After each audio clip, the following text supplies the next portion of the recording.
მე ვარ გუგა კოტეტიშვილი, მხატვარი.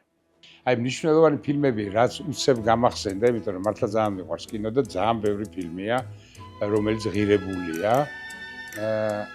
აი ბავშვობიდან რომ დავიწყო, იმიტომ რომ დღემდე მომყვება, ეგ არის არაჩვეულებრივი შვიდეული, რომელიც კლასიკა ვესტერნის, ასე ვთქვათ, მაგრამ ვთვლი რომ რა ვიცი, თუნდაც თავის შინაარსით, თუნდაც თავის კეთილშობილებით, თუნდაც თავის იმითი მსახიობებით ეგ ისეთი ფილმია ჩემთვის. თუმცა დღეს არ ვიცი, იმდენად შეიცვალა ახალგაზრდების სხვა რამე ვიმოწმე. მეორე ფილმი, რომელიც აი ისევ იმოქმედა ჩემზე, რომ ეგრეთ ყბა ჩამოვარდნილი მახსოვს კინოსახლიდან გამოვედი, ეგ იყო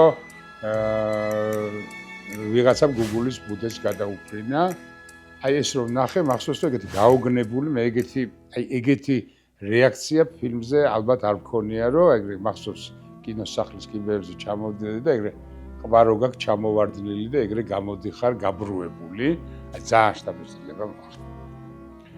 და ეხლა ერთს ვიტყვი, რაც მე მიყვარს და მომწონს და რამდენი აი თუ შემთხვევით თუცა ტელევიზორში არის რომ ვჯდები და ლამის ბოლომდე უყურებ, ეგ არის არაჩვეულებრივი გამოფენა ქართული ფილმის შენგელაიასა და გაბრიაძის სცენარით. ვთვლი რომ ეგეთივე კეთილი ფილმია და ძალიან იუმორით სავსე, ძალიან ქართული და უბრალოდ კაი კინო ძალიან.